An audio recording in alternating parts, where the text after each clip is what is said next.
السلام علیکم، کیسے آپ سب؟ امید کرتی ہوں آپ سب ٹھیک ہوں گے، خیریت سے ہوں گے۔ اگر آپ کو میرا ناول اچھا لگے تو لائک شیئر سبسکرائب ضرور کیجیے گا۔ تو چلے ریڈ کرتے ہیں۔ زیادہ نخرے مت دکھاؤ اور چپ کر کے پہن لو۔ شازماں آنکھوں پر ہاتھ رکھ کے اس کی جانب اپنا حسین چہرہ بلند کرتے ہوئے بولی۔ دھوپ کی کرنیں اس بولی سی لڑکی کے چہرے کا حسن دوبالا کر رہی تھی۔ اس کی نگاہ شازماں کے حسین ہونٹوں پر آ کر ٹھہر گئی تھی۔ دل نے مانو سپیڈ پکڑ لی، لبوں پر تبسم خود بخود بکھر آئی۔ ٹکٹکی باندھے اس کا حسین چہرہ دیکھنے لگا۔ خود ہی پہن لو، یہ بابا آدم کے زمانے کی شرٹ۔ اس نے فوراً اپنا دل تھاما تھا، اپنے جذبات پر قابو پاتے ہوئے شرٹ اس کے حسین چہرے پر ڈال کر بڑبڑاتا ہوا چلا گیا۔ نخرے تو دیکھو جان، آپ کی اتنی پیاری شرٹ سمجھ نہیں آ رہی؟ ٹھیک ہے میں لے لیتی ہوں، اتنی پیاری لگوں گی پہن کر۔ وہ شرٹ خود پر لگاتے ہوئے ایکسائٹڈ ہو کر بولی، جس پر وہ مسکراتے ہوئے اسے دیکھنے لگا۔ ہاں پہن کر مجھے ضرور دکھانا، وہ شرارتی انداز میں گویا ہوا۔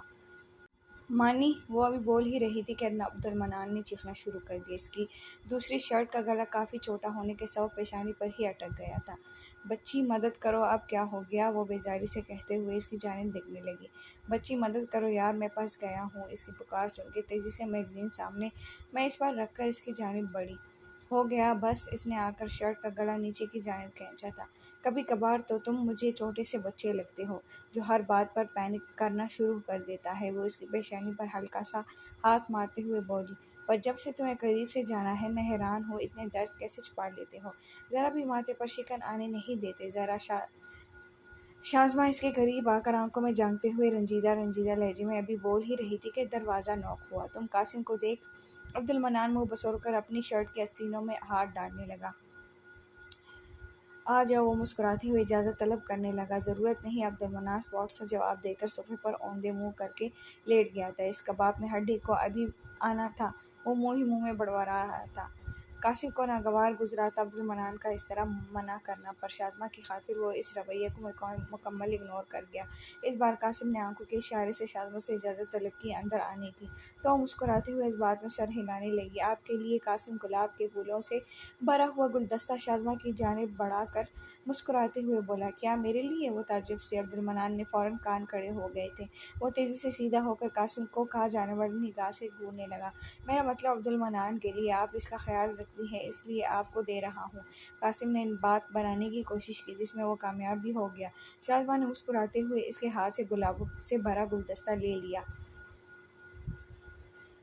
کتنی پیاری مہک آ رہی ہے ان میں سے، شکریہ۔ وہ تازے پھولوں سے اٹھنے والی مہک کو سونگھتے ہوئے مسکرا رہی تھی، جس پر قاسم کا دل مسرت سے بھر آیا۔ آپ کو اچھے لگتے ہیں پھول؟ وہ تجسس سے استفسار کرنے لگا۔ عبد المنان اس کی آنکھوں کی چمک دیکھ کے بری طرح جل گیا تھا۔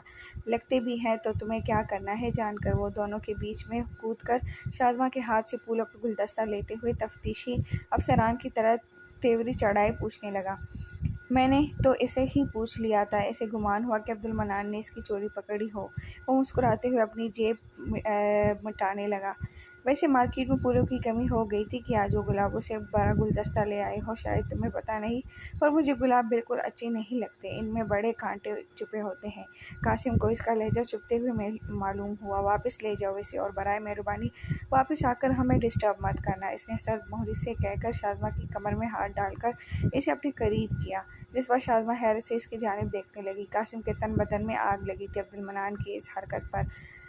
شازماں نے نہ آؤ دیکھا نہ تاؤ، اس بار قاسم کے سامنے ہی عبد المنان کی ناک پر اپنی پوری قوت سے مکہ دے کر مارا، جس پر وہ ناک پکڑ کر چیخا، جبکہ قاسم نے بڑی مشکل سے اپنی ہنسی ہونٹوں میں دبائی تھی۔ کہا تھا نا دوبارہ ٹچ کرنے کی غلطی مت کرنا، شازماں نے غصے سے بے پر ہو کر سخت لہجے میں کہا۔ کیوں بچے کی ناک کے پیچھے ہی پڑ گئی ہو ظالمہ؟ وہ اپنی ناک مسلتے ہوئے دہائی دینے لگا۔ قاسم اس معصوم سی لڑکی کی جرأت دیکھ کے سو جان فدا ہوا تھا، ساتھ ساتھ اس کا دل اطمینان پا گیا تھا کہ شازماں اور عبد المنان کے درمیان کوئی تعلق نہیں ہے۔ جی میں آپ لوگوں کو بالکل بھی ڈسٹرب نہیں کروں گا، وہ عبد المنان کا مذاق اڑاتے ہوئے کہنے لگا۔ تم اس کے سامنے تھوڑی عزت نہیں رکھ سکتی تھی میری؟ قاسم کے جاتے ہی وہ شازماں پر چڑھائی کرنے لگا۔ نہیں، وہ عبد المنان کے منہ پر سپاٹ سا جواب دے کر واپس میگزین کھول کر بیٹھ گئی۔ عبد المنان مسلسل اسے گھور رہا تھا، اس کی آنکھوں کی تپش شازماں کو اپنے چہرے پر محسوس ہو رہی تھی۔ کیا ایسے کیوں دیکھ رہے ہو؟ وہ ایبرو جھکا کر، تمہیں پتہ بھی ہے بیوقوف بچی تم نے کیا کیا ہے؟ وہ دانت پیستے ہوئے اس کے سر کے پاس کھڑا ہو کر دونوں ہاتھ فولڈ کرتے ہوئے بولا۔ ہاں، ایک ٹھرکی کی ناک پھوڑی ہے، وہ بھی کمر پر ہاتھ جما کر جیسے میدان میں آئی۔ ہاں بالکل، اپنی عقل مندی کا اعلیٰ ثبوت دیتے ہوئے آپ نے چھوٹے ٹھرکی کی ناک پھوڑ کر بڑے ٹھرکی کو گرین سگنل دیا ہے۔ ویسے آپس کی بات ہے، جب عقل بٹ رہی تھی تو تب چھنی لے کر کھڑی ہوئی تھی۔ اس کے طنزیہ کہتے ہی شادماں کی پیشانی پر بل نمودار ہوئے۔ ہر کسی کو اپنی طرح مت سمجھو، وہ بیچارہ اتنا اچھا ہے، تم اس کے سوتیلے بھائی ہو، پھر بھی تمہارے لیے اتنے پیارے پھول لے کر آیا ہے۔ شادماں کو قاسم کی حمایت کرتا دیکھ کے اس کی ٹھیک ٹھاک تھپی تھی۔ ہائے قربان جانے کا دل کر رہا ہے تمہاری معصومیت دیکھ کے۔ وہ ایک پلے بوائے ہے جسے تم بیچارہ بیچارہ کر رہی ہو۔ وہ بڑھ کر قاسم کی ریل پرسنالٹی سے اس کا تعارف کرانے لگا۔ تو کیا بڑی بات ہے، تم بھی تو ایک پلے بوائے ہو۔ وہ کندھے اچکا کر لاپرواہی سے بولی۔ میں ہوں نہیتا، اور وہ کمینہ ابھی بھی ہے استا اور میں، جو فرق ہے۔ پلیز بیبی سیٹر اسے سمجھو۔ عبد المنان سنجیدگی سے کہتا ہوا صوفے پر لیٹ گیا۔ مانی اگر حمزاد شروع سے ہمارے ساتھ رہتا ہے تو اسے تو ہمارے بارے میں ساری انفارمیشن ہوگی، ہے نا؟ وہ تجسس سے پوچھنے لگی۔ بالکل اسے ساری انفارمیشن ہوتی ہے، پر تم یہ اچانک کیوں پوچھ رہی ہو؟ وہ آئی برو چکا کر، تو اس کا مطلب آپ زرمین کے پاس تمہاری ساری انفارمیشن ہے؟ اس نے گمبھیر لہجے میں عبد المنان کو دیکھ کے کہا۔ گھپ اندھیرے کے باعث ہاتھ کو ہاتھ سمجھائی نہیں دے رہا تھا۔ وہ آواز دینے والا شخص کیا دکھائی دیتا؟ ایک عجیب سا خوف اس کے پورے جسم پر طاری تھا۔ عبد المنان، عبد المنان، عبد المنان کہ اس کے کانوں کی سماعت سے مسلسل اپنے نام کی پکار ٹکرا رہی تھی۔ کون ہو تم؟ میرا نام کیوں پکار رہی ہو؟ خوف کی سرد لہر اس کے پورے جسم کو لرزا گئی تھی۔ اس کے خشک گلے سے بس یہی الفاظ ادا ہو سکے۔ آواز کی مٹھاس اور دلکشی سے جانی پہچانی محسوس ہو رہی تھی۔ عبد المنان، عبد المنان آوازوں کا سلسلہ جاری تھا۔ کبھی وہ اپنے دائیں جانب دیکھتے تو کبھی بائیں جانب، پھر نظر کچھ نہ آتا۔ عبد المنان اب وہ ان آوازوں سے بھاگنے لگا۔ وہ دہشت و خوف کے عالم میں اندھیرے میں بس بھاگے چلا جا رہا تھا۔ اچانک اس کے سامنے ایک کمرے کا دروازہ نمودار ہوا۔ وہ دروازہ کسی پرانی حویلی کا معلوم ہو رہا تھا۔ لکھا نظر آ رہا تھا ایگزٹ اس پر۔ عبد المنان اس بار محسوس ہوا جسے وہ آواز اسی کمرے کے اندر سے آ رہی ہو۔ اس کی پیشانی عرق آلودہ تھی۔ وہ یہی سوچ رہا تھا کہ اندر جائے یا نہیں۔ عبد المنان، عبد المنان کیا ہوا؟ اس کے اچانک آنکھ کھلتے ہی خود کو اسپتال کے بیڈ پر پایا۔ شہاب صاحب فکر مند ہو کر اس کی پیشانی پر ہاتھ رکھتے ہوئے استفسار کرنے لگے۔ اوہ یہ خواب تھا؟ وہ اٹھ کر بیٹھا، ایک گہری سانس لیتے ہوئے بولا۔ اس لمحے عبد المنان کا جسم پسینوں سے شرابور تھا۔ خوف کے سائے اس کے حسین چہرے پر ابھی بھی نمودار تھے۔ کیا ہوا؟ کوئی برا خواب دیکھا کیا؟ شہاب صاحب فکر مند لہجے میں پوچھنے لگے۔ ہاں عجیب خواب تھا، کوئی مجھے مسلسل آوازیں دے رہا تھا۔ ایک پرانا سا دروازہ تھا جس پر کچھ تحریر تھا، شاید کچھ الفابیٹ پر کیا یا یاد نہیں آ رہا۔ وہ کافی زور دے رہا تھا اپنی یادداشت پر، مگر اسی دروازے پر لکھے ہوئے الفاظ یاد نہیں آ رہے تھے۔ وہ اپنی پیشانی مسلتے ہوئے گویا ہوا۔ نہیں یاد آ رہا تو چھوڑ دو، ذہن پر زیادہ زور مت دو اور آرام سے سو جاؤ۔ شہاب صاحب نے اسے دوبارہ لیٹا دیا۔ بچی کہاں ہے؟ عبد المنان شادماں کو کمرے میں نہ پا کر تجسس سے استفسار کرنے لگا۔ اس کے گھر سے کال آئی تھی، اس کی امی کی طبیعت زیادہ خراب ہو جانے کے سبب انہیں ہسپتال لے جا رہے ہیں، اس لیے وہ بھی اطلاع دے رہی تھی کہ عبد المنان سیدھا ہو کر بیٹھا تھا۔ اس نے مجھے بتایا کیوں نہیں؟ وہ فکر سے چور لہجے میں بولا۔ کیونکہ تم سو رہے تھے۔ بتانا چاہیے تھا نا یار، حد ہوتی ہے لاپرواہی کی۔ بوڑھے بابا آپ مجھے لاپرواہ کہتے ہیں اور خود ایک کام نہیں کر سکتے۔ اس بیچاری کو اکیلے بھیج دیا۔ عبد المنان سے بیڈ سے اتر کر اب شہاب صاحب پر چڑھائی کر ڈالی۔ نالائق، شرم نہیں آتی اپنے دادا کو لاپرواہ کہتے ہوئے؟ شہاب صاحب فوراً ہی جوابی کارروائی کر رہے تھے۔ ابھی آپ سے بحث کرنے کا فالتو وقت نہیں ہے میرے پاس، آ کر بات کرتا ہوں۔ اس نے تیزی سے جیکٹ زیب تن کرتے ہوئے کہا۔ کہاں جا رہے ہو اس وقت؟ شہاب صاحب اسے جوتے پہنتے ہوئے دیکھ کر پریشان ہو کر پوچھنے لگا۔ آپ کو اتنا بڑا بزنس مین کس نے بنایا؟ ایسے سوال مت کیا کریں جو مجھے آپ کی صلاحیتوں پر شک کرنے پر مجبور کریں۔ عبد المنان اسپاٹ سا جواب دے کر سیل جیب میں ڈالنے لگا۔ شہاب صاحب اس کی بے باکی دیکھ کے منہ کھولے رہ گئے تھے۔ دیکھو ذرا بول کون رہا ہے، جیسے خود شلوار میں زار باندھ ڈالنا تک نہیں آتا۔ شہاب صاحب غصے سے بولے۔ اف، یہ والا تھانہ نہ دیا کرے، پچھلی بار بھی بتایا تھا میں لاسٹک ڈالتا ہوں۔ وہ جھنجھلا کر شہاب صاحب کو دیکھ کے بولا، ہر وقت بلی چوہے کی طرح لڑنا مت شروع ہو جایا کرے، کبھی موقع محل بھی دیکھ لیا کرے۔ عبدالمنان ڈپٹنے والے انداز میں بولا، اف، کیا کریں گے آپ بڑے ہو کر؟ اس سے پہلے شہاب صاحب جوابی کارروائی میں اسے گالیوں سے نوازتے، وہ اپنے سر پر ہاتھ مارتے ہوئے بیزاری سے کہہ کر تیزی سے باہر کی جانب لپکا۔ میں کیا کروں گا بڑے ہو کر؟ وہ تعجب سے عبدالمنان کا کہا جملہ دہراتے ہوئے، نالائق، تجھے اتنا بڑا میں نہیں کیا ہے، تیرے پیمپر تک بدلوائے ہیں میں نے، احسان فراموش کہیں کہ۔ کہا شہاب صاحب کے ایسے برا بلا کہنے کا کوئی فائدہ نہ تھا، وہ تو مرچیں لگا کر رفو چکر ہو چکا تھا۔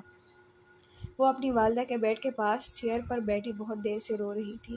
اپنے والد سے تو بڑے برم سے کہہ دیا تھا کہ فکر نہ کریں، امی ٹھیک ہو جائیں گی، انہیں اور چھوٹے بہن بھائیوں کو گھر بھی بھیج دیا تھا، اب خود اکیلے بیٹھ کر پوٹ پوٹ کر بیڈ پر منہ رکھ کر رو رہی تھی۔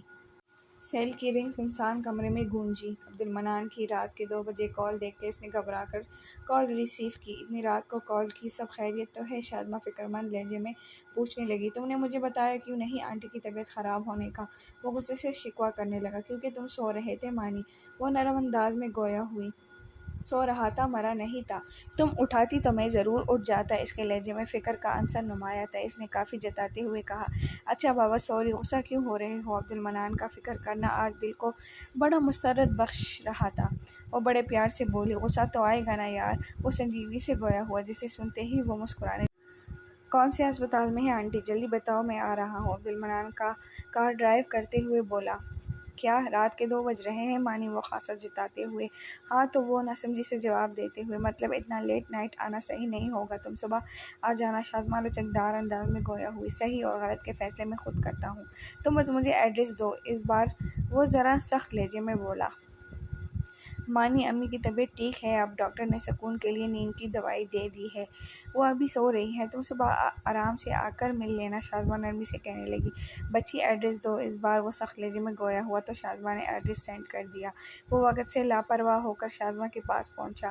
وہ اسپتال کے کمرے میں دروازہ نوک کر کے داخل ہوا تو شاذمہ اسے دیکھ کے فوراً چیئر چھوڑ کر کھڑی ہوئی۔ ٹھیک ہے؟ ابھی وہ بول ہی رہا تھا کہ شاذمہ تیز سے بیچ میں بول پڑی، ہاں ابھی تو بہتر ہے، میں تمہاری حالت دریافت کر رہا تھا، نہ کہ آنٹی کی، وہ تو تم نے مجھے راستے میں ہی بتا دی تھی۔ عبدالمنان کی نظر اس بولی سی لڑکی کے چہرے پر ٹکی ہوئی تھی، سرخ آنکھیں، سر سر کرتی ناک، باری آواز اس کی حالت کا پتہ دے رہی تھی۔ ہاں میں بھی ٹھیک ہوں، وہ روحانسہ آواز میں نظر جھکا کر بولی۔ اچھی بات ہے، بہادر بنا، پر کبھی کبھار کسی دوست سے اپنی باتیں اور غم شیئر بھی کر لینا چاہیے۔ وہ اس کے چہرے کے مقابل جھک کر آنکھوں میں جھانکتے ہوئے بولا، میں روؤں گی تو تم ہنسنا شروع کر دو گے۔ وہ روتو سا چہرہ بنائے شکوہ کرنے لگی، جس پر عبدالمنان کو پیار آ گیا تھا۔ اب میں اتنا بھی سنگ دل نہیں ہوں، وہ محبت سے چور لہجے میں کہہ کر ابھی شاذمہ کی والدہ کی جانب متوجہ ہوا ہی تھا کہ اس کی سانسیں رکی۔ وہ دل ربا حسین لڑکی اس کے سینے سے اپنی پیشانی ٹکا کر سسکیاں لے کر رونے لگی۔ دل نے زور زور سے دھڑکنا شروع کر دیا، گمان ہوا کہ ابھی باہر نکل آئے گا۔ ہاتھ پاؤں ٹھنڈے پڑ گئے۔ ظالم حسینہ، تم نے تو محبت سے عبدالمنان کو مار دیا، چار پار چھار ایسے کیے ہیں کہ اب میرا 4 پار 5 کرنا دشوار ہے۔ میں نہیں جانتا تھا میں اس قابل ہوں کہ کوئی میرے سینے سے اپنی پیشانی لگا کر اپنے غم درد مجھ سے بانٹے گا، مجھ سے، عبدالمنان سے، اس عبدالمنان سے جسے اس کے اپنے ماں باپ نے پھینک دیا، جسے دادا دادی نے ترس کھا کر پالا۔ وہ شاذمہ کو کیا چپ کرا تھا، وہ تو خود رونے لگا تھا، اپنا چہرہ چھت کی جانب اونچا کر لیا تاکہ آنسو نہ نکلے۔ دل اس کا بھی بھر آیا تھا۔ شاذمہ کافی دیر تک سینے سے پیشانی لگائے رو رہی تھی۔ عبدالمنان نے نہ ہاتھ لگا کر دلاسا دیا، نہ چپ کرانے کی کوشش کی، اسے دل بھر کر رو لینے دیا، کیونکہ وہ بہادر لڑکی کسی کے سامنے بکھرتی نہیں تھی۔ اگر آج اس کے سینے سے لگ کر روئی تو ضرور اسے اپنا ہمدرد گمان کیا ہوگا۔ فیل بیٹر، وہ خود ہی لگی اور دل بھر کر رونے کے بعد آہستگی سے ہٹ گئی۔ عبدالمنان کے سوال پر اس بات میں سر ہلانے لگی، ویسے یہ چیٹنگ ہوئی ہے میرے ساتھ؟ عبدالمنان کے منہ بسور کر کہتے ہی وہ الجھ کر اس کی جانب دیکھنے لگی۔ یار اس طرح جب ہیروئن ڈراموں فلموں میں روتی ہے تو وہ ہیرو کے سینے سے لگ کر روتی ہے، میری بھاری پر اتنی دوری کیوں؟ وہ منہ بسور کر شکوہ کرنے لگا۔ ٹھرکی، باز آ جاؤ۔ شاذمہ نے زور سے اس کے سینے پر ہاتھ مارتے ہوئے غرا کر کہا، اتنی رات میں آنے کی کیا ضرورت تھی؟ تمہاری تو اپنی طبیعت بھی ٹھیک نہیں ہے۔ شاذمہ کو اپنے لیے فکر مند ہوتا دیکھ کے مسکرانے لگا۔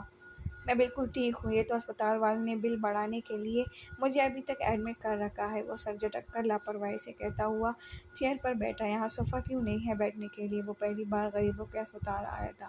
تعجب سے پورے کمرے میں نظر دوڑانے لگا، سوائے ایک مریض کے بیڈ اور ایک عدد چیئر کے وہاں کمرے میں کچھ نہ تھا۔ بچی، یہاں تو اے سی بھی نہیں ہے، یہ فین بھی اتنا مر مر کے چل رہا ہے۔ وہ فین کی جانب دیکھ کر منہ بگاڑتے ہوئے بولا، ویلکم لارڈ صاحب، ہم غریبوں کی دنیا میں اے سی تو ہے نہیں یہاں، آپ کو اگر زیادہ تکلیف ہے تو سامنے ہی دروازہ ہے۔ شادماں نے بے نیازی سے اس کی جانب نظر کر کے ڈائریکٹ باہر کا راستہ دکھایا۔ اللہ اللہ، اتنی بے عزتی، وہ بھی عبد المنان کی! وہ تو شکر ہے شرم چو کر بھی نہیں گزری ہے مجھے، ورنہ ابھی تک یہاں بیٹھا نہ ہوتا۔ وہ منہ بسور کر کہنے لگا، جس پر وہ مسکرائی۔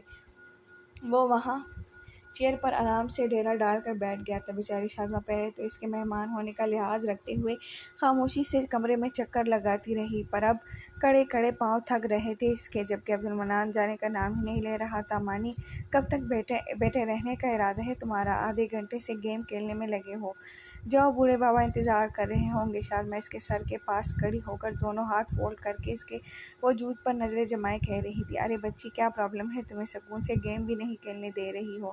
دو تین بار پوچھنے کے باوجود جب اس نے کوئی جواب نہ دیا تو شازماں نے غصے میں آ کر اس کا سیل ہی چھین لیا، جس پر وہ تلملا اٹھا تھا۔ پرابلم ہے تبھی تو بول رہی ہوں، مجھ بیچارے معصوم لڑکے کے ہونے سے تمہیں کیا پرابلم ہے؟ میں تو تنگ بھی نہیں کر رہا، چپ چاپ اپنا گیم کھیل رہا ہوں۔